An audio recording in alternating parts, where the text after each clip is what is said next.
नमस्कार मित्रों, कैसे हैं आप सभी? शायद अच्छे ही होंगे। तो आज जो हम रीजनल स्टडी कर रहे थे उसके अंदर वर्ल्ड ज्योग्राफी के अंदर एक नया टॉपिक लेके आया हूँ आपके सामने, जिसका नाम है जैवमंडल, जिसे बायोस्फीयर भी कहा जाता है, और इसकी बात करेंगे हम। तो देखिए, जो हमारा जैवमंडल है, इस जैवमंडल के अंदर क्या कुछ है जो कक्षा 7 के अंदर भी दिया गया है इसके बारे में, और उसी को बेस मानते हुए जो एनसीईआरटी की कक्षा 7 और कक्षा 6 की किताब में जो जैवमंडल के बारे में जो तथ्य हैं, उन्हीं तथ्यों को हम आगे बढ़ाएंगे और देखते हैं कि जैवमंडल में क्या कुछ है। वैसे आप सोच रहे होंगे कि जैवमंडल में पढ़ते क्या हैं हम? जीवों से संबंधित अध्ययन होगा या पेड़ पौधों से संबंधित अध्ययन होगा। तो सबसे पहले हम देखते हैं कि जैवमंडल क्या है और इसकी डेफिनेशन किसने दी और इसकी संकल्पना और जैवमंडल की उत्पत्ति कैसे हुई। बात करते हैं सबसे पहले इसी पे। तो देखिए, आपके सामने एक डायग्राम दिखाई दे रहा है, और देखिए इस डायग्राम को। इसके अंदर दे रखा है एटमॉस्फेयर, आप देख रहे होंगे वायुमंडल। दूसरा आप देख रहे होंगे लिथोस्फेयर, लिथोस्फेयर का मतलब हमारा स्थल मंडल, और उसके बाद एक हाइड्रोस्फेयर, जल मंडल। 3 मंडल आपको दिखाई दे रहे होंगे। एक का नाम है वायुमंडल। अब ये वायुमंडल कहाँ तक है? हम पढ़ चुके हैं वायुमंडल को, तो आपको पता है कि वायुमंडल का विस्तार कहाँ तक है। उसके बाद लिथोस्फेयर, जिसे कहा जाता है स्थल मंडल, स्थल मंडल। उसके बाद देखिए हमारा जल मंडल, जल मंडल भी हमने अच्छे से पढ़ा। अब बात आती है अपने यहाँ पर कि ये जो बायोस्फीयर है ये क्या चीज़ है? ये इन तीनों का वह भाग है, वायुमंडल, स्थल मंडल और जल मंडल का वह भाग। जो ये डॉटेड लाइन आपको दिखाई दे रही है, इन तीनों का वह भाग जहां जीवन संभव है। क्या संभव है? जीवन संभव है। उस क्षेत्र को कहा जाता है जैवमंडल। तो सबसे पहले हमारे पास परिभाषा निकल के आती है। जो 3 जो मंडल हैं प्रमुख रूप से, वायुमंडल, स्थल मंडल और जल मंडल का वह भाग जहां जीवन संभव है। देखो यहाँ स्थल मंडल पर कुछ जीव विचरण कर रहे हैं, उसके बाद आप देखेंगे कि यहाँ जल मंडल पर भी कुछ जीव विचरण कर रहे हैं। तो कहने का मतलब है कि जहां जीवन संभव हो, जहां वनस्पति और पेड़ पौधे देखिए आराम से फल फूल सकते हैं, वो सारा का सारा क्षेत्र कहलाता है जैवमंडल। पहले देखिए पृथ्वी के 3 घटक हुआ करते थे। एक घटक को कहते थे हम लिथोस्फीयर, स्थल मंडल, एक को कहते थे हम एटमॉस्फेयर, और एक को कहते थे हम हाइड्रोस्फीयर। लेकिन इन तीनों के बाद एक नया मंडल और इसमें जोड़ दिया गया। आज यदि एग्जाम में पूछा जाए आप लोगों से कि पृथ्वी के कितने घटक हैं, तो आपको बताने 4। 3 तो पहले से थे, और इन तीनों का एक उभयनिष्ठ भाग जहां जीवन संभव है, उसी को हम क्या कहते हैं? जैवमंडल। अब वायुमंडल की बात करें तो देखिए काफी ऊंचाई तक जीवन संभव है। पानी की गहराई की बात करें तो काफी गहराई तक जीवन संभव है। पानी के अंदर 9 किलोमीटर तक के एरिया के अंदर पाए गए हैं। देखिए कुछ जीवों के बारे में कहा गया, सागरीय जीव निवास करते हैं, लेकिन स्थल में नहीं रहते हैं ज़्यादा गहराई तक जीव। 250 मीटर तक ही जीव रह सकते हैं इसमें, इससे ज़्यादा गहराई पर जीव नहीं रह सकते। और वायुमंडल की बात करें तो 30 किलोमीटर की ऊंचाई तक जीवन संभव है, और पानी में 9 किलोमीटर तक जीवन संभव है, और स्थल में कितने? स्थल में 250 मीटर गहराई तक जीवन संभव है। और ये जो 250-30 किलोमीटर और 9 किलोमीटर का जो क्षेत्र आप देख रहे हैं, यही कहलाता है जैवमंडल। अब बात करते हैं जैवमंडल पर। और सबसे पहले आप लिखिए जैवमंडल का अर्थ। देखिए वैसे हम देखते हैं 2 चीज हैं, बायोस प्लस फेयर। 2 शब्द हैं, देखिए बायोस प्लस फेयर। बायो का अर्थ होता है जैव, स्फेयर का मतलब होता है मंडल या परिमंडल भी कहते हैं इसको, तो कंफ्यूज नहीं होना है। क्या है ये जैवमंडल? अगर जैवमंडल की हम बात करते हैं तो देखिए ये है क्या? जैवमंडल की ये जो कंसेप्ट था ये दिया किसने, यानी हम बात करें ये संकल्पना दी किसने? पहले चलो इस पर बात कर लेते हैं। जैवमंडल जो शब्द है ये संकल्पना किसने दी? ऑस्ट्रेलिया के एक भूवैज्ञानिक थे Edward Suez. Edward Suez, Australia के भूवैज्ञानिक एडवर्ड स्वेस द्वारा यह संकल्पना दी गई। तो परीक्षा में पूछ लिया जाता है जैव मंडल की संकल्पना दी गई, तो किसके द्वारा दी गई? यह संकल्पना एडवर्ड स्वेस द्वारा दी गई संकल्पना है। उसके बाद देखिए, अब हम इसके परिभाषा देखते हैं। तो देखिए हमारे पास है स्थल मंडल,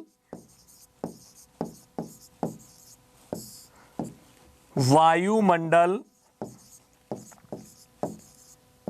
व जैव मंडल, ना वो क्या बोलते हैं इसको, जल मंडल का वह भाग या वह क्षेत्र जहां जीवन संभव हो, जीवन संभव हो, उस क्षेत्र को क्या कहते हैं हम? उस क्षेत्र को जैव मंडल कहते हैं। सिंपल सा एक टॉपिक है, बहुत ही इजी सा एक टॉपिक है आपके सामने, कोई जटिल टॉपिक नहीं है, सिंपल सा टॉपिक जिसे हम आप बहुत अच्छे से जानते हैं। बायोस्फीयर यानी जैव मंडल, जैव मंडल की संकल्पना दी है एडवर्ड स्वेस, ऑस्ट्रेलिया के भूवैज्ञानिक थे। और उसके बाद हम बात करते हैं इसकी अर्थ यानी परिभाषा की। तो स्थल मंडल, जल मंडल और वायुमंडल का वह भाग जहां पर क्या हो, जीवन संभव हो, जैसा कि आपने डायग्राम में भी देखा। और जीवन में दो चीजें होती है, पेड़ पौधे और जीव जंतु, ये आराम से रह सकते हैं, इनका अधिवास हो, तो वही क्या कहलाता हमारा जैव मंडल। तो इसकी उत्पत्ति देखिए 3 उपमंडलों से मानी जाती है। उत्पत्ति की बात करें तो 3 उपमंडल कौन से हैं? एक उपमंडल का नाम है स्थल मंडल, दूसरे की यदि बात करें जल मंडल, कई बार पूछ लिया जाता है जैव मंडल के उपभाग हैं ये एक तरह से, और तीसरा देखिए हमारे पास आता है वायुमंडल। इनसे इनकी उत्पत्ति मानी जाती है, इन तीनों से। स्थल मंडल में देखिए कहां तक, 250 मीटर तक। जल मंडल की बात करें तो 9 किलोमीटर की गहराई तक देखिए जीव जंतु पाए जाते हैं।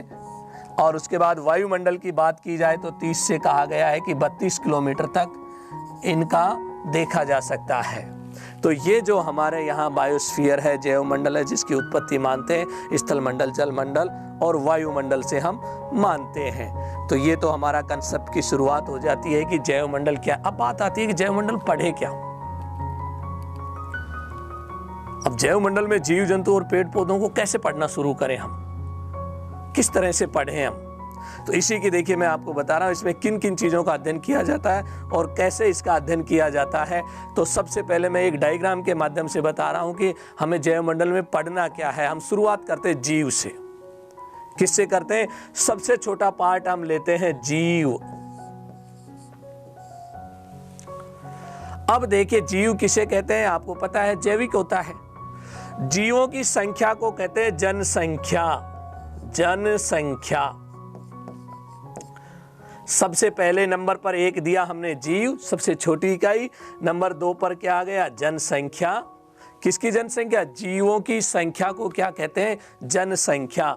नंबर 3 पर अब जीवों की संख्या है उसका यानी जनसंख्या का समूह क्या कहलाएगा? समुदाय। समुदाय यानी इसकी एक सोसाइटी। नंबर 4 अब हमारे पास समुदाय बन गया। उस समुदाय का जब हम अध्ययन करने लगते हैं तो वो समुदाय कहलाता इकोलॉजी। क्या कहलाता? पारिस्थितिकी। और उसके बाद देखिए इकोलॉजी के बाद हम अध्ययन करते हैं इकोलॉजी सिस्टम यानी उनकी अंतर्निर्भरता का। Ecology system.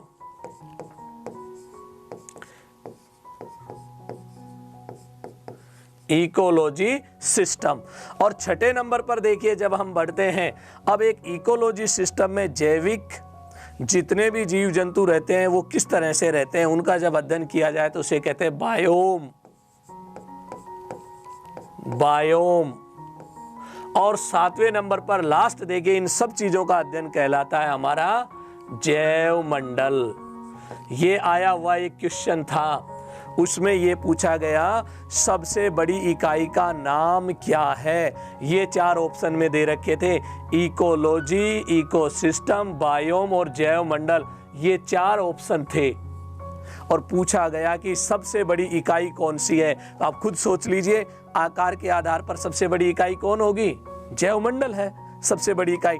अब एक एक चीज को मैं यहाँ लिख रहा हूं और बात कर रहे हैं। इस डायग्राम को हम ऐसे भी बनाकर बता सकते हैं। सबसे छोटी इकाई नीचे कौन सी आएगी? जीव। जीव के बाद जनसंख्या। जनसंख्या के बाद क्या आएगी? समुदाय। समुदाय के बाद क्या आएगा? इकोलॉजी। इकोलॉजी के बाद क्या आएगा? इकोसिस्टम। उसके बाद क्या आएगा? बायोम। और सबसे बड़ा कौन है? जैव मंडल। 7 नंबर पर, ये 6 नंबर, ये 5 नंबर, ये 4 नंबर, ये 3 नंबर, ये 2 नंबर और ये 1, ऐसे भी बता सकते हैं। तो अब मैं एक एक चीज के बारे में बात करता हूं। नंबर 1 या यहीं लिख देता हूं। जीव क्या है? आप सब जानते हो। सजीव कोई हम क्या कहते हैं? जीव। सजीवों की सजीव क्या कहलाता है? जीव। नंबर 2 पर देखिए, इन सजीवों की संख्या हम कह सकते हैं जीवों की संख्या। जीवों की संख्या क्या कहलाएगी? जनसंख्या। यही था ना नंबर, इसके ऊपर आप देखेंगे तो। उसके बाद नंबर 3 समुदाय। जनसंख्या का समूह क्या कहलाता है? आप देखिए, एक गांव की जनसंख्या और उस गांव की जनसंख्या को हम क्या कह देते हैं? समुदाय। तो तीसरे नंबर पर आता है जनसंख्या का समूह। जनसंख्या का समूह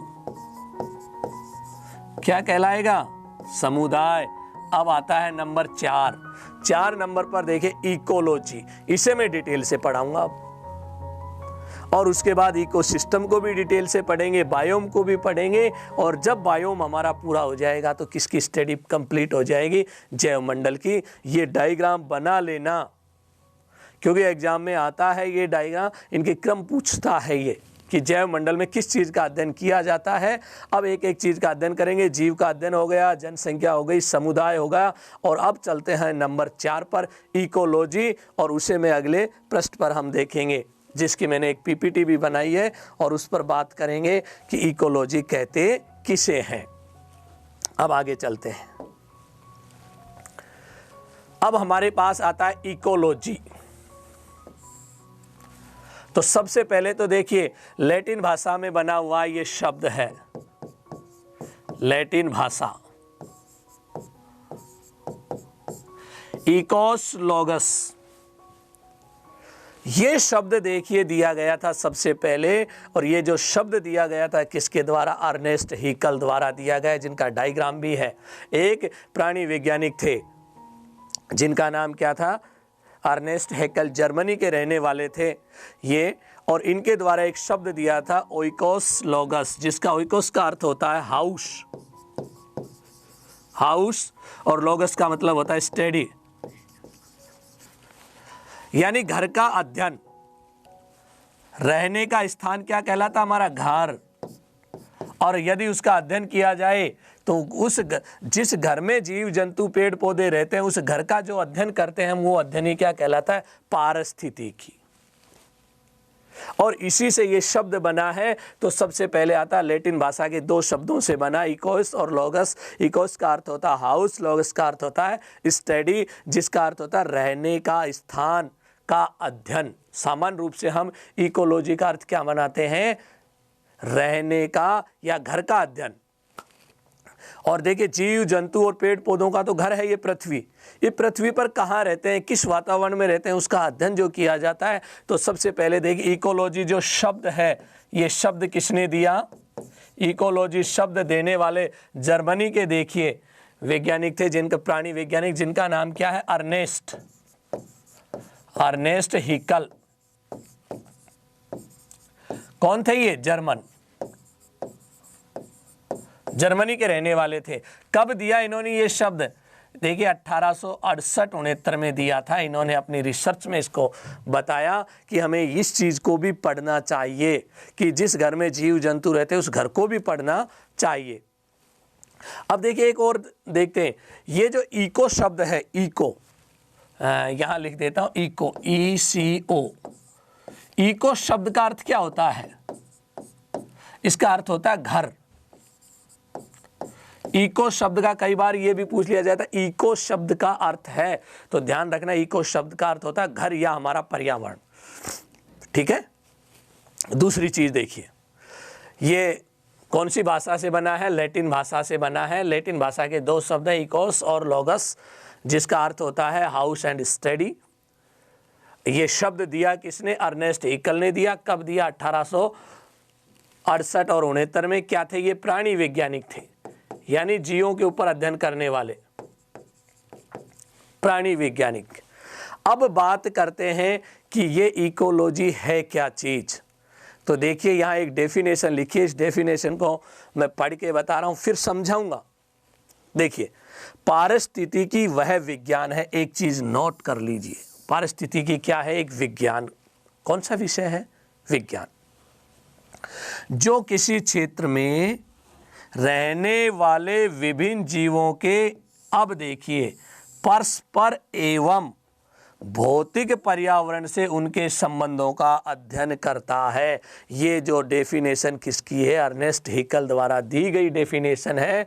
और उन्होंने बताया इकोलॉजी एक विज्ञान है, और इसमें देखिए उस इकोलॉजी का जो बताया गया उसमें देखिए जो संबंध पाए जाते हैं उनका अध्ययन किया जाता है। किसके संबंध? अब देखिए यहाँ एक मैं डायग्राम बना रहा हूं। ये कोई भी एक क्षेत्र है भाई, कोई भी घर है, एक आवास है। इस घर के अंदर दो चीजें हैं हमारे पास, या हम ये कह दें कि ये एक, पहले एक ये और थोड़ा सरल तरीके से देखिए, विज्ञान।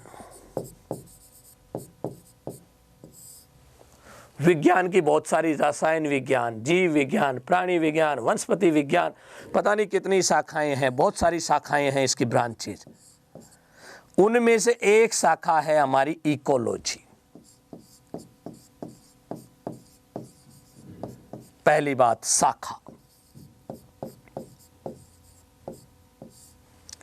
विज्ञान की एक शाखा, और वो विज्ञान की जो शाखा है, इस शाखा में दो घटकों के बारे में पढ़ते हैं। एक घटक तो है हमारे पास जैविक घटक। कौन सा घटक है हमारे पास इसमें? जैविक। और दूसरा घटक है अजैविक।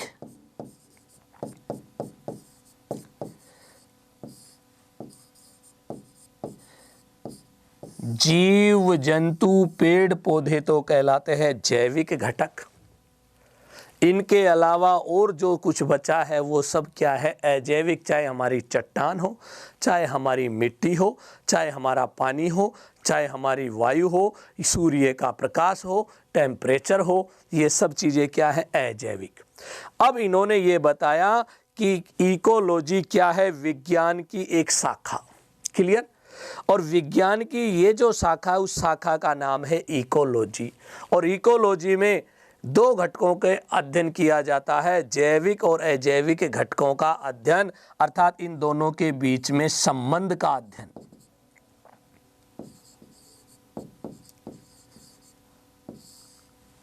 किसका अध्ययन करेंगे हम इस विषय में? बस ये डायग्राम याद रखना, नहीं तो गड़बड़ हो जाएगा। इकोलॉजी, इकोसिस्टम और बायोम और इनमें सब में अंतर नहीं कर पाओगे आप लोग। तो मेरे साथ साथ चलोगे, सारी चीज़ें बहुत अच्छे से सीख पाओगे आप।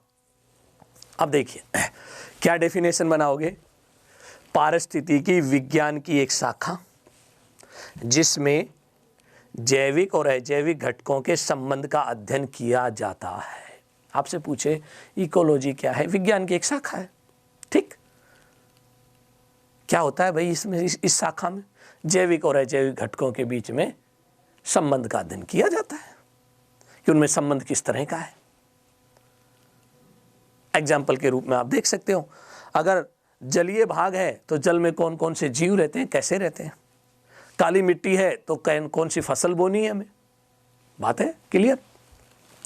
तो क्या है ये इकोलॉजी? इकोलॉजी, इको का मतलब होता है घर। शब्द देने वाले अर्नेस्ट हेकल जर्मन थे, जो दो शब्दों से मिलकर बना है, ओइकोस और लॉगस, हाउस एंड स्टडी। इसके अंदर अध्ययन जो किया जाता है, किसका किया जाता है? जैविक और अजैविक घटकों के बीच संबंध। आगे चलते हैं। अब आता है अगला अपने इसमें इकोलॉजी सिस्टम। इकोलॉजी सिस्टम की यदि हम बात करें तो ये भी देखिए हमारे लिए बहुत ही आसान सी एक चीज़ है, और जो इकोलॉजी से ही बना हुआ है ये हमारे पास, तो ये कोई ज़्यादा बड़ी चीज़ नहीं है, ध्यान रखना इस चीज़ को। और हम जो बात कर रहे हैं, अब एक दो सवाल जो मेरे जहन में आ रहे हैं उनकी मैं बात कर लेता हूँ, और थोड़ी सी उनके बारे में भी हम चर्चा कर लेते हैं पारिस्थितिक तंत्र से पहले। और वो देखिए एक दो सवाल हैं जिनकी मैं बात करना चाहूँ। इकोलॉजी के फादर किसको कहा गया है? इकोलॉजी के पिता किसको कहा गया है? इकोलॉजी के जन्मदाता, फादर ऑफ इकोलॉजी। तो ये एक सवाल में रह गया था जो नोट करवाना चाह रहा हूं। इकोलॉजी के पिता या पारिस्थिति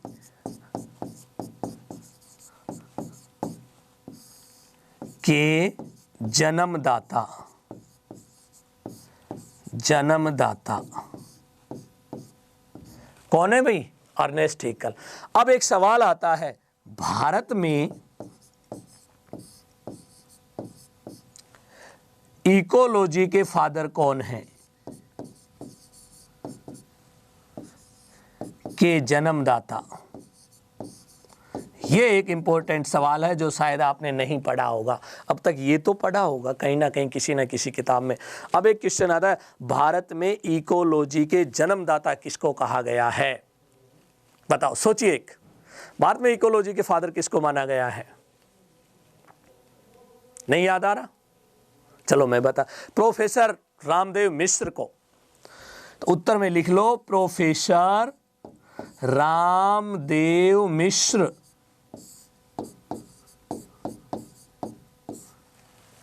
भारत में इकोलॉजी के फादर माने गए हैं। किसको माना गया? प्रोफेसर रामदेव मिश्र को।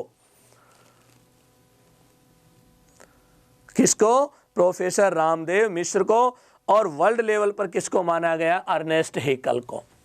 एक चीज और, आजकल एक नया शब्द और आ गया है, डीप इकोलॉजी।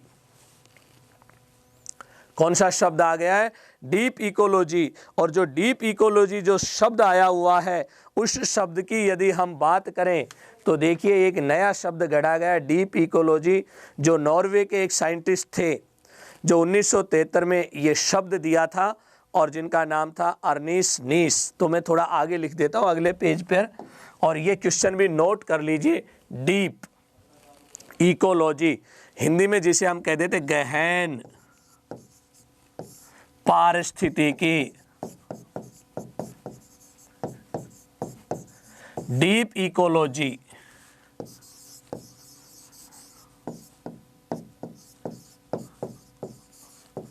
नॉर्वे के एक साइंटिस्ट थे अर्नेस्ट नीस। नीस कहाँ के थे? ये नॉर्वे के साइंटिस्ट। इन्होंने ये शब्द दिया डीप इकोलॉजी। उन्होंने कहा कि अब हमें इस पारिस्थितिक जो पढ़ रहे हैं इससे भी आगे और बढ़ना चाहिए एक कदम। और वो अगला जो कदम क्या है? गहन पारिस्थितिकी। हमें इन संबंधों को ही नहीं पढ़ना चाहिए, हमें इस प्रकृति को बचाना है, हमें इन जीव जंतुओं को बचाना है, इसलिए इस परिस्थिति को पढ़ना चाहिए। और इसीलिए उन्होंने ये जो शब्द दिया डीप इकोलॉजी, और उनका देने का कारण भी क्या था? उनका मूल कारण यही था, प्रकृति और जो बंजर भूमि है इनकी क्या करना? सुरक्षा। क्यों दिया इन्होंने? ये क्या उद्देश्य थे? उद्देश्य या कारण ये शब्द देने के, उनके ये जो कंसेप्ट दिया वो क्या था? प्रकृति व बंजर भूमि की सुरक्षा करना, बंजर भूमि की सुरक्षा।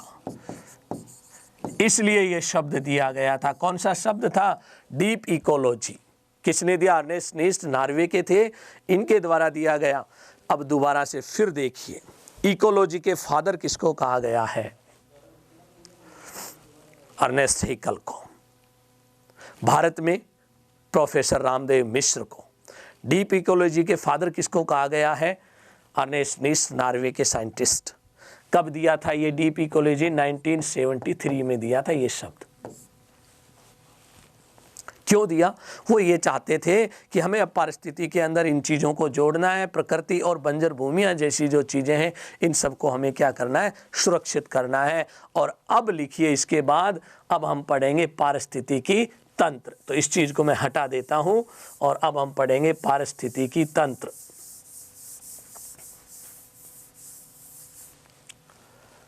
इससे पहले पढ़ा पारिस्थितिकी, अब पढ़ेंगे पारिस्थितिकी तंत्र।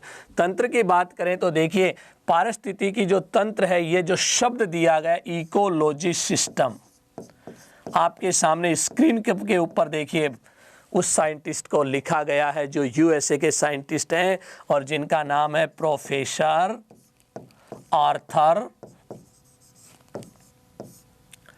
टॉन्सले। शॉर्ट में इसे एजी टॉन्सले भी कहते हैं। एजी टॉन्सले, इसे देखिए क्या माना जाता है? जन्मदाता।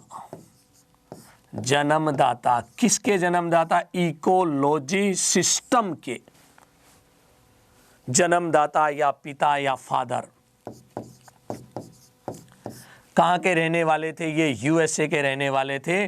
जो इसके पिता हैं कहाँ के थे? यूएसए, अमेरिका के, जिन्हें देखिए इकोलॉजी सिस्टम के क्या माना जाता है? फादर माना जाता है। और इन्होंने इकोलॉजी जो सिस्टम के अंदर जो बात बताई है वो बहुत ही सिंपल सी बात बताई है। उस बात को आप देखिए कि इकोलॉजी सिस्टम में इन्होंने कहा कोई भी एक क्षेत्र ले लीजिए आप। ये ले लिया मैंने कोई भी एक क्षेत्र, उस क्षेत्र कोई भी इकाई क्षेत्र, कार्य क्षेत्र जिसमें जीव जंतु रहते हैं, कोई भी एक इकाई कार्य क्षेत्र हो सकता है। खेत हो सकता है, तालाब हो सकता है, कोई महासागर हो सकता है, कोई भी एक कार्य क्षेत्र। उस कार्य क्षेत्र में रहने वाले जैविक घटक, बात करूंगा मैं अभी जैविक घटक होते क्या हैं। जीव जंतु, पेड़ पौधे जैविक, और उसी क्षेत्र में रहने वाले अजैविक घटक। अजैविक का मतलब है कि वहाँ पर देखिए तापमान, वहाँ की मिट्टी, वहाँ की चट्टानें, ये सब क्या होंगे? वहाँ के अजैविक घटक। यदि इन दोनों के बीच संबंध का अध्ययन करें तो केवल पारिस्थितिकी, लेकिन इन दोनों में अंतर संबंध का, एक दूसरे पर निर्भरता का अध्ययन करें तो इकोलॉजी सिस्टम। बस दोनों के संबंध का अध्ययन पारिस्थितिकी, दोनों के संबंध के साथ साथ हम अंतर निर्भरता का भी, ये इसके ऊपर डिपेंड करता है और ये इसके ऊपर, और ये अंतर निर्भरता का अध्ययन क्या कहलाता है? पारिस्थितिकी तंत्र कहलाता है। क्योंकि इन दोनों के बीच में क्या होगी? अंतर निर्भरता की अंतःक्रिया, अंतःक्रिया का अध्ययन। अब क्लियर हो गया आपके सामने। देखिए दोनों के संबंध का अध्ययन करें तो पारिस्थितिकी, दोनों की निर्भरता या अंतःक्रिया, क्योंकि वहाँ प्लस का निशान बनाया था मैंने और यहाँ क्या बनाया? तीर से। ये इस पर निर्भर है तो ये इस पर कैसे निर्भर है अब समझा दूंगा आपको। जैविक और अजैविक घटक एक दूसरे पर है, क्योंकि आपको पता है कि पौधा बिना मिट्टी के पैदा हो ही नहीं सकता। मिट्टी क्या है? अजैविक। अब देखिए जब पौधा सड़ जाता, गल जाता तो पुनः मिट्टी बन जाता, बनता है नहीं बनता? पौधे का जीव जंतु देखिए सड़ गल जाते हैं तो क्या बन जाती है? मिट्टी बन जाती है। तो ये एक चक्र चलता रहता है, इसी चक्र को कहते हैं पारिस्थितिकी तंत्र। और ये दिया था यूएसए के साइंटिस्ट जिनका नाम था प्रोफेसर आर्थर टॉन्सले या एजी टॉन्सले। कब दिया था? 1935 में दिया था ये शब्द।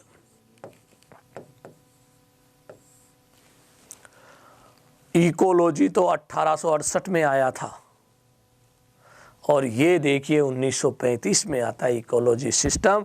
और अब इकोलॉजी सिस्टम को मैं आपको समझाऊंगा, लेकिन उससे पहले पारिस्थितिक तंत्र के हम प्रकार देखते हैं। और प्रकार के अंदर देखिए यहाँ इकोलॉजी सिस्टम कैसे का। पारिस्थितिक तंत्र की यदि बात करें, दो पारिस्थितिक तंत्र के एग्जाम्पल लिए हैं। एक तो है जलीय पारिस्थितिकी तंत्र, कौन सा है, जलीय, और एक स्थल भाग। जलीय भाग में आप देख रहे हो कि कोई भी एक तालाब है, इस तालाब में रहने वाले चाहे मछलियां हों या छोटे प्रकार के जीव हों या और भी छोटे छोटे प्रकार के जीव हों, ये सब जीव देखिए इसी के अंदर रहते हैं। बड़ी मछलियां छोटी को खाती हैं, छोटी और छोटे को खाते हैं, एक दूसरे को खाते रहते हैं और इनका क्या रहता है, अंतर्निर्भरता बनी रहती है। इन सब को समुद्र में से निकाल कर व्यक्ति खाता है।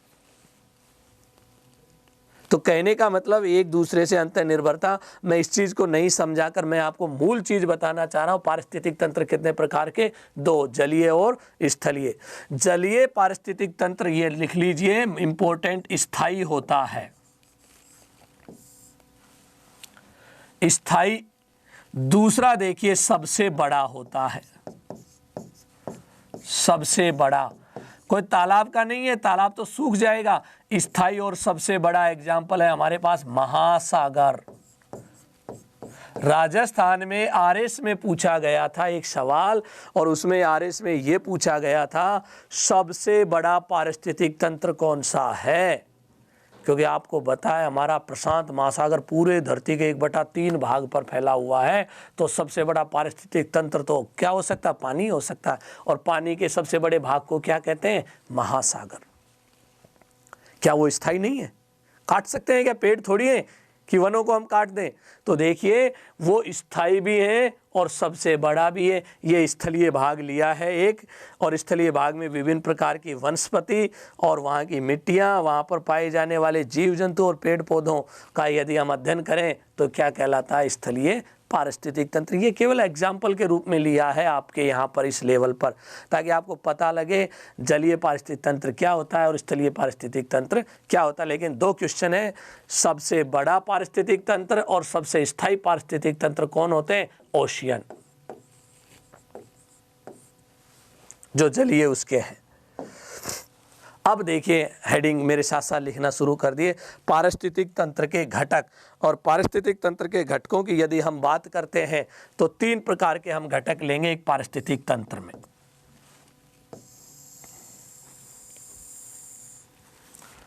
सबसे पहले देखिए पारिस्थितिक तंत्र में हम जो घटक लेते हैं वो लेते हैं जैविक घटक।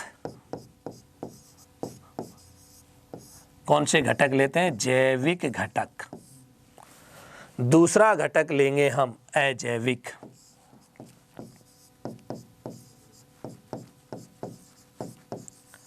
अजैविक घटक।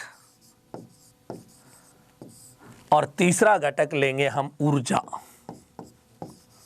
ऊर्जा घटक। आजकल पहले 2 ही घटक होते थे और आजकल हम 3 घटकों को पढ़ते हैं। ऊर्जा को मैं अलग से भी बताऊंगा। सबसे पहले हम जैविक घटक, और जैविक जो घटक होते हैं इनको भी हम 3 भागों में बांटते हैं। एक घटक कहलाता है उत्पादक, सबसे पहले जो उत्पादन करता है। उत्पादनकर्ताओं को जो खाएगा वो कहलाएगा उपभोगकर्ता।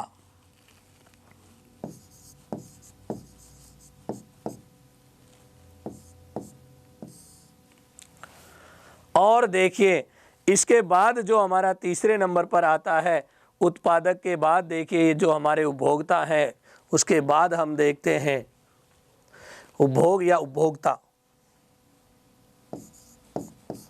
और नंबर 3 पर जो हमारा आता है अपघटक। ये लीजिए, अब ध्यान से देखिए, उत्पादक किसे कहते हैं, जो अपना भोजन स्वयं बनाते हैं। जो अपना भोजन, बिल्कुल सिंपल भाषा में बता रहा हूं, अपना भोजन स्वयं बनाते हैं। लेकिन किसके साथ बनाएंगे, सूर्य की स्थिति में।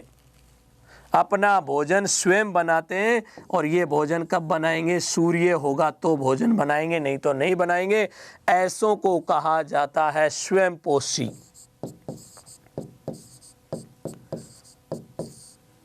जो अपना भोजन स्वयं बनाते हैं उनको क्या कहते हैं हम, स्वयंपोषी। और स्वपोषी हैं कौन? अपना भोजन जो स्वयं बनाते हैं, सूर्य के प्रकाश से बनाते हैं, वो कौन है? पेड़ पौधे।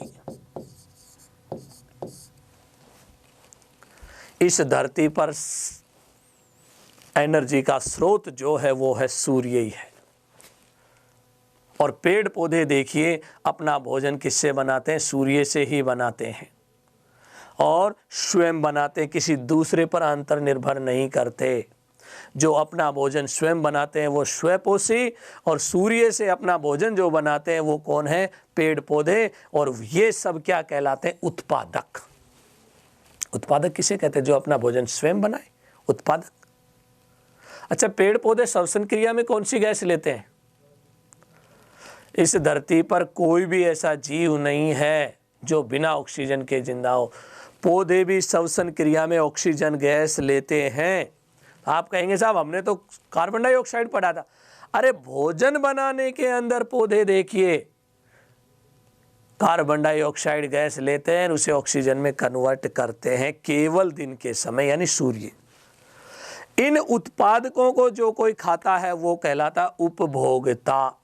ध्यान रखना, उत्पादकों को जो खाता है वो क्या कहलाता है? उपभोक्ता। ये किस पर निर्भर करते हैं? इस पर निर्भर करते हैं। देखिए,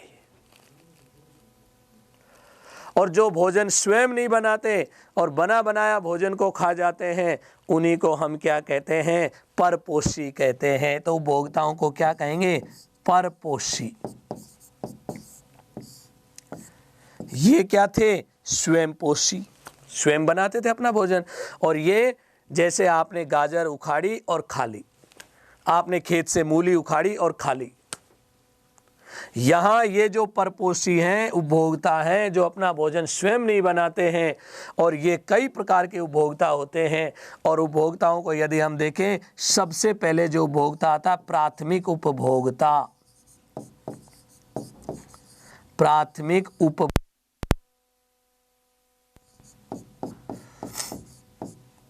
और प्राथमिक उपभोक्ता को हम देखिए क्या कह देते हैं? शाकाहारी। और इन प्राथमिक उपभोक्ताओं को कोई खा जाता है तो उसे हम क्या कहते हैं? द्वितीय उपभोक्ता। द्वितीय उपभोक्ता।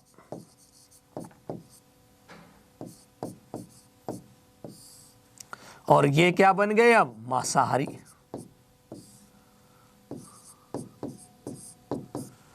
और मांसाहारी को कोई खा जाए तो वो है तृतीय उपभोक्ता। मांसाहारी को खाने वाला कहलाएगा उच्च मांसाहारी।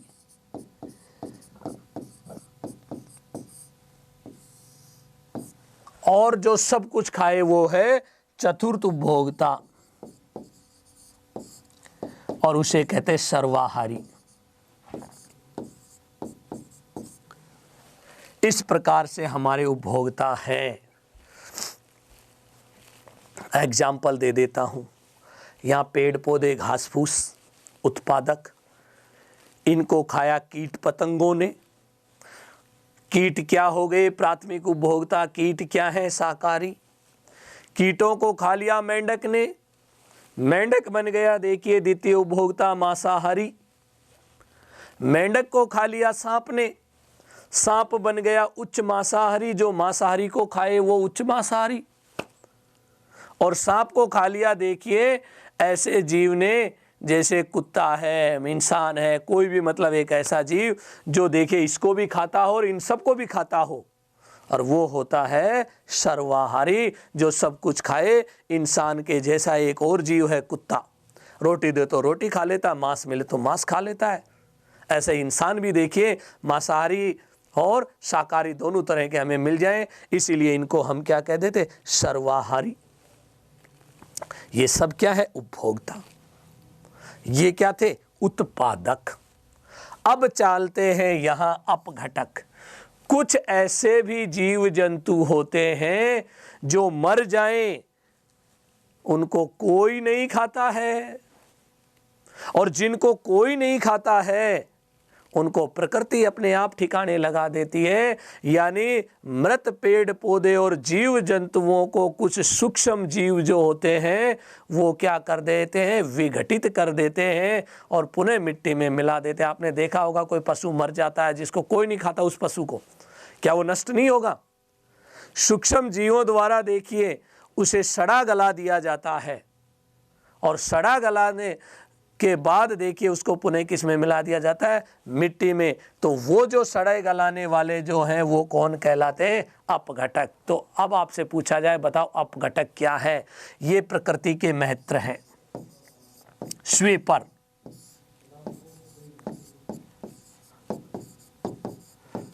सफाई करता, प्रकृति के सफाई करता किसको कहा गया है? अपघटक को। क्या है? वे सूक्ष्म जीव, लिख लो चाहे, वे सूक्ष्म जीव जो मृत पेड़ पौधे व जीवों को सड़ा गला देते हैं, उन्हें अपघटक कहते हैं। ये लीजिए, क्लियर? अपघटक क्या है? वे सूक्ष्म जीव जो मरे हुए जो चीज होते हैं उनको सड़ा गला देती है और क्या बन गई? मिट्टी। और मिट्टी क्या है? अजैविक घटक। अजैविक घटक जिसमें जीव नहीं होता, जैसे मिट्टी, मृदा कहते हैं, जल, तापमान, वर्षा, ये सब क्या है? अजैविक। इन दोनों के बीच अंतर निर्भरता है। कैसे? मिट्टी लीजिए आप, उस मिट्टी में क्या उगेगा? पौधा उगेगा और पौधे से ये सब चीज चलेगी और आखिरी में मर गया। देखिए यहाँ पर सर्वाहारी, सर्वाहारी को इसने अपघटक ने देखिए इसको उपभोक्ता को क्या कर दिया? मिट्टी में मिला दिया, पुनः मिट्टी बना दिया। आपको पता है जहाँ जानवर वगैरह मर जाते हैं तो दोबारा से किस में कन्वर्ट हो जाते हैं? मिट्टी में। और मिट्टी फिर दोबारा से क्या बन गई? अजैविक। तो बताइए अंतर निर्भरता है कि नहीं है? इस मिट्टी, वर्षा, तापमान के अंदर ही तो पेड़ पौधे डेवलप हुए और पेड़ पौधों के आधार पर उपभोक्ता बने, उपभोक्ताओं के आधार पर क्या बने? अपघटक, और अपघटक से पुनः फिर क्या बन गई? मिट्टी बन गई। अब कहते हैं इकोलॉजी सिस्टम वाले, भाई ये अंतर निर्भरता तो ठीक है, इस अंतर निर्भरता में ऊर्जा घटक भी होता है। एक स्थान से दूसरे स्थान के ऊपर ऊर्जा का स्थानांतरण भी होता है। इनको खाने से क्या मिलती है? ऊर्जा मिलती है और वो ऊर्जा का भी स्थानांतरण होता है एक के बाद एक। इसलिए अब तीसरा घटक हम पढ़ने लग गए, ऊर्जा घटक, जिसे मैं आगे पढ़ाऊंगा, डिटेल से पढ़ाऊंगा। ये सारणी उतार ले। जैविक घटक 3 प्रकार के, उत्पादक, उपभोक्ता और अपघटक। उसके बाद देखिए अजैविक घटक आपके सामने है, स्थल मंडल, जल मंडल, वायुमंडल। क्या है ये? अजैविक, स्थल मंडल, जल मंडल, जल मंडल के भाग, स्थल मंडल के भाग और वायुमंडल के भाग, ये जैविक है। इसी में तो जीव जंतु, पेड़ पौधे रहते हैं। आगे चलते हैं। ये देखिए मैंने एक डायग्राम लिया है जिसमें ऊर्जा घटक को बताना है मुझे, तो हेडिंग डाल लीजिए ऊर्जा घटक।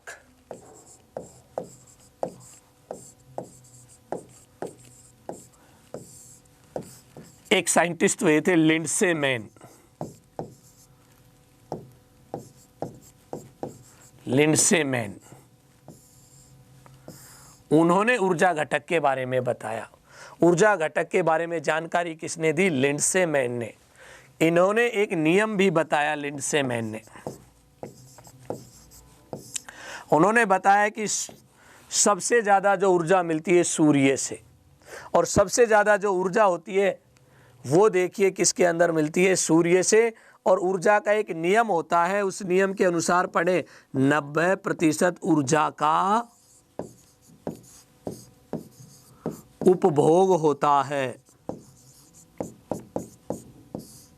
तथा 10% ऊर्जा का स्थानांतरण होता है।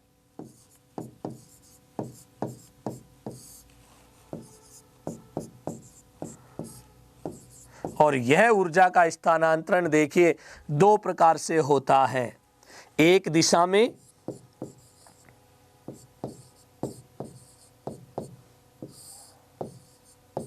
और बहुदिशा में। एक दिशा में होता है तो हम कहते हैं खाद्य श्रृंखला, खाद्य श्रृंखला। ये दे रखे है 7वीं में। एक दिशा में ऊर्जा का प्रवाह होता है, यानी एक व्यक्ति से दूसरा, दूसरे से तीसरा, तीसरे से चौथा। और बहुदिशा में इसको कहते हैं खाद्य जाल, जिसमें बहुत सारे जीव जुड़े होते हैं। खाद्य जाल, फूड वेब, बहुदिशा में, क्योंकि घास फूस को कोई अकेला देखिए कीट ही नहीं खाएगा, इसे और भी बहुत सारे जानवर खाते हैं। जब उनकी स्टडी करते हैं तो क्या कहलाता है? खाद्य जाल। और एक ही जीव खाता है तो उसको क्या कहते हैं हम? खाद्य श्रृंखला। ये एक दिशा में और ये बहुदिशा में। और ये नियम याद रखना, बार बार किया पूछा जाता है। ऊर्जा का स्थानांतरण कितना होता है? 10%, 90% जिसने खा लिया उसके शरीर में। अब यहाँ पर उस ऊर्जा प्रवाह को बताता हूँ। पहले इधर देखिए, उत्पादक कौन थे? पेड़ पौधे। ये पेड़ पौधे हैं, ठीक। शाकाहारी प्राथमिक उपभोक्ता। मांसाहारी क्या कहलाते हैं? भाई पहला मांसाहारी है तो उसको हम मांसाहारी कहते हैं, यानी प्राथमिक मांसाहारी। और दूसरा है उच्च मांसाहारी, क्या कहेंगे? द्वितीय मांसाहारी। और इन सबको जो खाता है वो कौन है? सर्वाहारी, या हम कह देते हैं शीर्ष मांसाहारी। और इसके ऊपर हम किसको लिख देते हैं?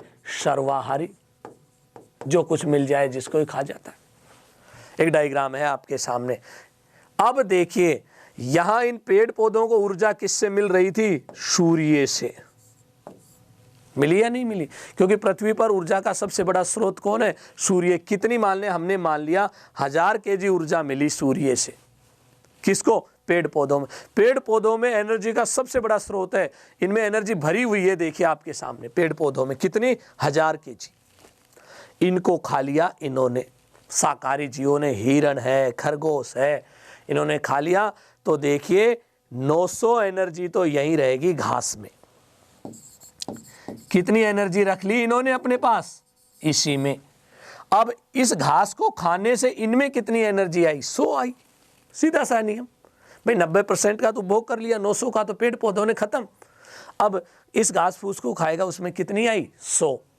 अब इन जीवों को जो खाएगा, और इन जीवों को खाने के लिए मान लीजिए हमने मान लिया एक भेड़िया है, इनको खा गया, तो इन पौधों ने देखिए 90% एनर्जी तो अपने पास ही रख ली है, या 90 kg तो अपने पास ही रख ली। यहां से ऊर्जा कितनी पहुंची इसके पास? 10 किलो। किसमें? भेड़िया में। अब भेड़िया को जो खाएगा वो खाएगा शेर, तो भेड़िए में कितनी ऊर्जा रहेगी? 9 तो यहीं रहेगी भेड़िया में। शेर को कितनी ऊर्जा मिली? 1 kg। कितने किलो मिली इसको? 1। और शेर को मनुष्य ने खा लिया, यहां देखिए, तो सोचिए मनुष्य को कितनी एनर्जी मिलेगी? 0.1 kg, क्योंकि शेर ने 0.9 kg का तो क्या कर लिया? खुद में ही कंजप्शन कर लिया। ये ऊर्जा प्रवाह का लिंडसे का दिया गया क्या है? नियम है। 90% ऊर्जा देखिए खत्म हो जाती है, 10% का ही स्थानांतरण होता है। अब बताओ, इस चित्र को देखकर शाकाहारी ज्यादा ताकतवर होते हैं या मांसाहारी? सीधा है, जो शाकाहारी होते हैं उनमें एनर्जी ज्यादा होती है, उनमें ऊर्जा ज्यादा होती है मांसाहारियों की अपेक्षा। ताकतवर कौन ज्यादा होंगे? शाकाहारी ज्यादा होंगे। ये आपके सामने नियम है ऊर्जा का। तो हमने ऊर्जा का प्रवाह भी देखा, जैविक और अजैविक घटकों के बीच संबंध भी देखा। अब देखिए हमारे पास जो आते हैं आगे, उसके अंदर देखिए अगले स्टेप पर चलते हैं। वो आता है बायोम, जो लास्ट अपना जो आता है, जिसका नाम क्या है? बायोम या जीवोम। अब बात आती है बायोम किसे कहते हैं? बायोम की संकल्पना को मैं एक चित्र से बताता हूं। पारिस्थितिकी तंत्र का कोई एक क्षेत्र। किसका? इकोलॉजी का कोई एक क्षेत्र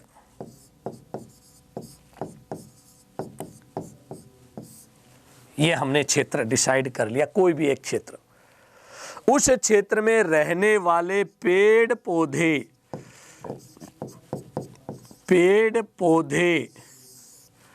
और जीव जंतु, मानव भी इसी में आ जाता, उस क्षेत्र में रहने वाले पेड़ पौधे और जीव जंतुओं का सम्मिलित अध्ययन। न तो यहाँ अंतर्निर्भरता का अध्ययन कर रहे हैं, न वहाँ पर देखिए किसी प्रकार की कोई क्रिया, केवल कौन कौन से पौधे पाए जाते हैं और कौन कौन से जीव जंतु रहते हैं उनका अध्ययन कहलाता है बायोम। बस अंतर देख लीजिए, स्पष्ट क्लियर है। अगर दो यहाँ पर देखिए अजैविक घटक नहीं है, केवल जैविक घटक है। जैविक घटक पेड़ पौधे और जीव जंतु, जैविक घटक पेड़ पौधे और जीव जंतुओं का अध्ययन जिस विषय में किया जाता है उस विषय को क्या कहते हैं, बायोम या जियोम। या आप देखिए कोई भी पारिस्थितिकी तंत्र का वह क्षेत्र जिसमें पाए जाने वाले पेड़ पौधे और जीव जंतुओं का सम्मिलित अध्ययन किया जाता है तो उसे क्या कहते हैं, बायोम। आपके सामने एक चित्र बनाने की कोशिश की है और वो चित्र है एक बायोम का। तो अलग अलग क्षेत्र देखिए, इधर से आप देखेंगे हॉट, और जो ऊपर जाते हैं त्रिभुज के शिखर पर क्या हो जाता है, कोल्ड एरिया।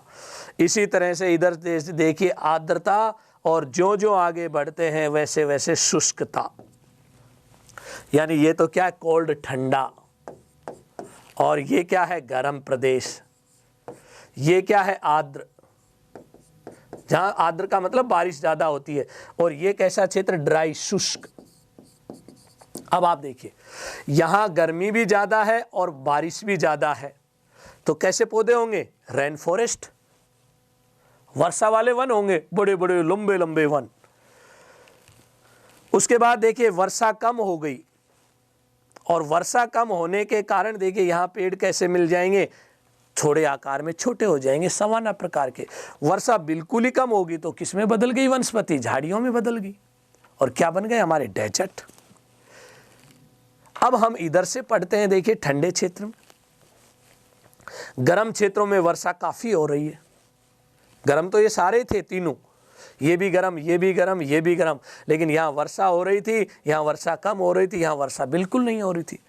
यहाँ देखते हैं अब हम गर्म क्षेत्र के बाद देखिए जो ऊपर की ओर बढ़ते जाते हैं ठंडे क्षेत्र, तो देखिए यहाँ लंबे लंबे वृक्ष थे, ये ठंडा क्षेत्र है। और ठंडे क्षेत्रों को देखिए यहाँ जो नाम दिया गया, शीतोष्ण प्रकार के वन, शीतोष्ण।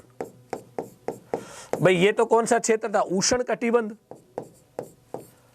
उष्ण कटिबंध में क्या मिलते हैं, सदाबहार भी वन मिलते हैं, सवाना वन भी मिलते हैं, और मरुस्थल भी मिलते हैं। अब ग्लोब का दूसरा पार्ट आता है शीतोष्ण कटिबंध।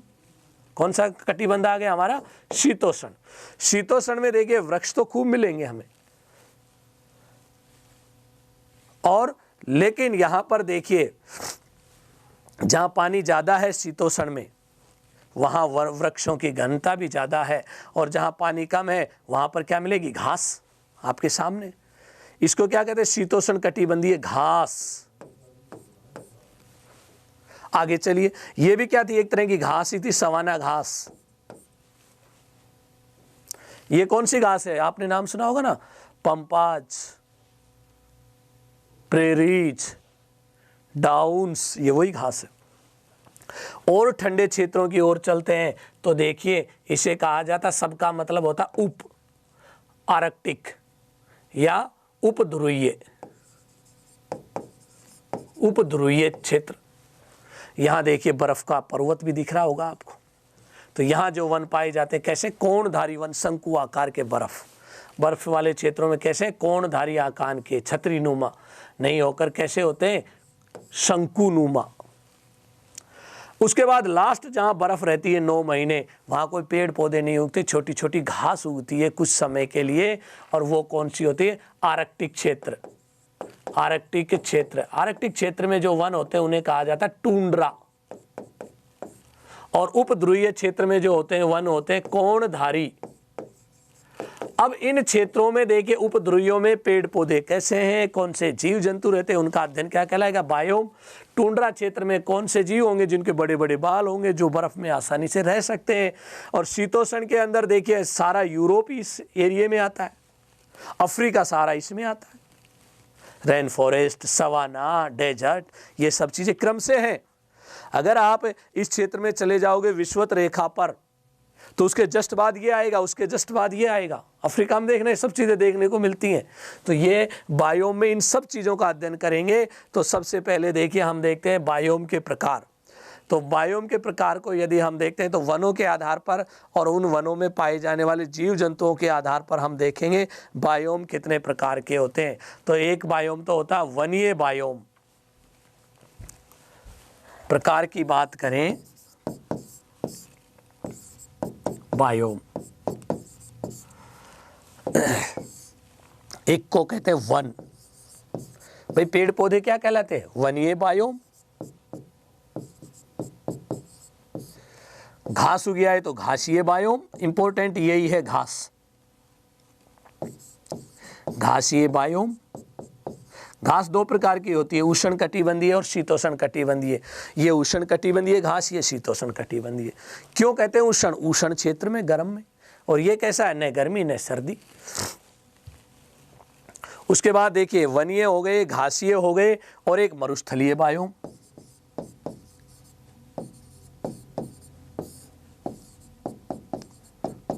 मैं आपको इनके डायग्राम दिखाऊंगा, मरुस्थल में कैसे पौधे, जीव जंतु, घास कौन कौन सी हैं और वन कौन कौन से। वन देखिए हम पढ़ते हैं, कौन से वन पढ़ते हैं, टुंड्रा वन, कोणधारी वन, शीतोष्ण कटिबंधीय वन और उष्ण कटिबंधीय।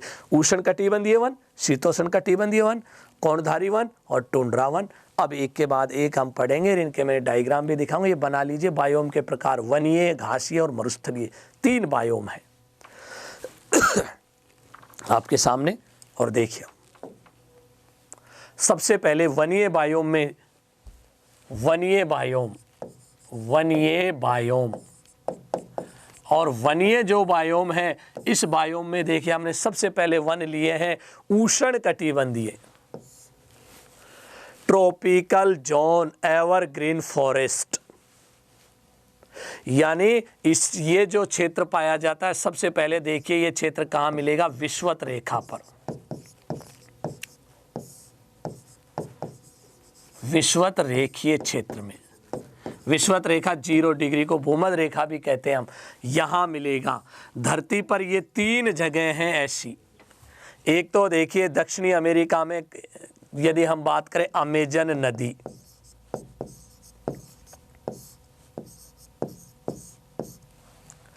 यदि हम बात करें अफ्रीका से होकर भी गुजरती है विषुवत रेखा, वहां एक नदी है कांगो नदी, कांगो नदी। और इंडोनेशिया के अंदर वहां कोई बड़ी नदी नहीं है। क्यों? क्योंकि छोटे छोटे द्वीप समूह हैं जिन्हें कहा जाता है पूर्वी द्वीप समूह। और यहाँ का सबसे बड़ा द्वीप है जिसका नाम है Papua New Guinea, Papua New Guinea, ये लीजिए। और ये जो जंगल के क्षेत्र हैं, ये जो घने वन हैं, ये चौड़ी पत्ती वाले एवरग्रीन फॉरेस्ट पाए जाते हैं, जिनका डायग्राम आपके सामने, जिसे मैं अभी समझाऊंगा। लेकिन पहले हम देख लेते हैं, इन्हीं जंगलों के अंदर नीचे आदमी नहीं रह सकता, क्योंकि यहाँ जंगली जानवर इतने ज़्यादा रहते हैं, घने रहते हैं। इनमें कुछ आदिवासी जनजातियाँ रहती हैं, जैसे कांगो के अंदर जो पाया जाता है अमेजन नदी में जो जनजाति है बोरा। बोरा कहाँ है? अमेजन नदी। अमेजन नदी प्रमुख रूप से कहाँ पर है? ब्राज़ील, जो सबसे बड़ा जंगल है दुनिया का। कांगो के अंदर देखिए पिग्मी। कांगो अपने आप में देश है, जिसे जायरे भी कहते हैं। और पापुआ न्यू गिनी के अंदर देखिए यहाँ जो जनजाति पाई जाती है, कौन सी है? पापुआ जनजाति या सेमांग जनजाति भी पाई जाती है। पापुआ, ये जनजाति का नाम है। सेमांग भी है या इंडोनेशिया के और द्वीपों में, सेमांग। तो इस तरह से अब एक इसके अंदर यदि हम देखें तो वो देखिए, वनों को देखिए ध्यान से। ये वन एवरग्रीन क्यों कहलाते हैं, सदाबहार वन क्यों कहते हैं इनको? क्योंकि ये हमेशा हरे भरे रहते हैं, अपनी पत्तियां नहीं गिराते हैं। ये डेफिनेशन बिल्कुल गलत है, क्योंकि ये वन इतने डेंस होते हैं, ये वन हमेशा लेयर में पाए जाते हैं। ये देखिए, दुनिया के सबसे लंबे वृक्ष यही है, एवरग्रीन फॉरेस्ट। क्योंकि जब इनमें पतझड़ आता है इस वाली लेयर में, तो हो सकता है यहाँ नए फल फूल आ रहे हों, या नई कोपलें चल रही हों, या कुछ झाड़ियाँ उग रही हो, अंकुरित हो रही हो। अलग अलग प्रजाति के वन पाए जाने के कारण इसीलिए इनको कहते हैं मिश्रित वन। क्या कहते हैं? और ये मिश्रित वन जो हैं, इसीलिए इनको एवरग्रीन फॉरेस्ट कहा जाता है, क्योंकि ये वन किसके ऊपर है? परतों के रूप में, लेयर। तो एक तो विशेषता मिश्रित वन, और ये दुनिया के सबसे लंबे वृक्ष हैं, सबसे ज्यादा लंबाई इन्हीं की है, लंबे वृक्ष। यहां जो वन पाए जाते हैं उनमें देखिए रोजवुड, सिनकोना, महोगनी,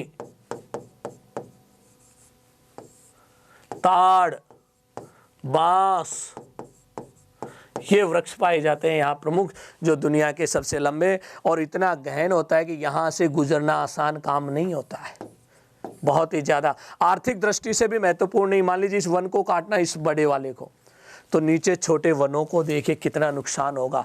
इसलिए ये प्रकृति के सबसे बड़े भंडार हैं, किसके? वायु को शुद्ध करने वाले। और इन वनों को देखिए, अमेजन नदी में पाए जाते वाले वनों को क्या कहा जाता? सेलवाज। और इन्हीं सेलवाज को कहा जाता पृथ्वी के फेफड़े, लंग्स ऑफ द अर्थ, पृथ्वी के फेफड़े।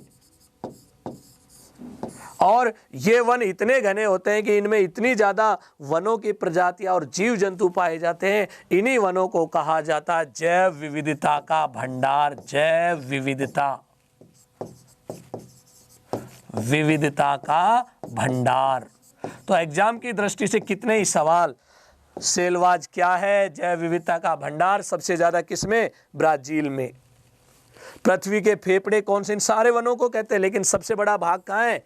अमेजन नदी में। इसलिए पृथ्वी के फेफड़े किसको कहा जाता? अमेजन नदी में पाए जाने वाले चौड़ी पत्ती वाले सदाबहार या सेलवाज वनों को हम क्या कहते हैं? The lungs of earth. ये मिश्रित रूप में होते हैं, परतों के रूप में होते हैं, दुनिया के सबसे लंबे वृक्ष होते हैं, और इसीलिए इनमें एक साथ पत्तियां नहीं गिरती हैं। अलग अलग प्रजातियां होने के कारण अलग अलग समय पर इनमें पत्तियां गिरती हैं। एक बार एग्जाम में पूछा गया कि दुनिया के वो वन कौन से हैं? कहीं फूल आ रहे हैं, कहीं पत्ती आ रही है, कहीं पतझड़ आ रही है, वो वन कौन से हैं? ट्रॉपिकल रेन फॉरेस्ट, जो विषुवत रेखा के ऊपर पाए जाते हैं। और 3 स्थान है इस दुनिया में जहां ये वन पाए जाते हैं। ये वनों की जो प्रजातियां कौन कौन सी हैं? देखिए, रोजवुड, सिनकोना, महोगनी, ताड़, बांस, बैत, ये वन है जो इसमें प्रमुख रूप से पाए जाते हैं। और यदि इनमें जनजातियों की बात करें जो वृक्षों पर रहती है, जैसे अमेजन बेसिन में बोरा जनजाति, और कांगो में पिग्मी, और उसके बाद इंडोनेशिया के जो द्वीप है बोर्निया वगैरह, उनमें सेमांग, और उसके बाद न्यू गिनी के अंदर कौन सी जनजाति? पापुआ जनजाति। द लंग्स ऑफ अर्थ और जैव विविधता के केंद्र, सबसे बड़े भंडार यही है। जो पृथ्वी की वायु को शुद्ध करने वाले भी कौन है? यही है। इसीलिए इन्हें कहा जाता है लंग्स ऑफ अर्थ।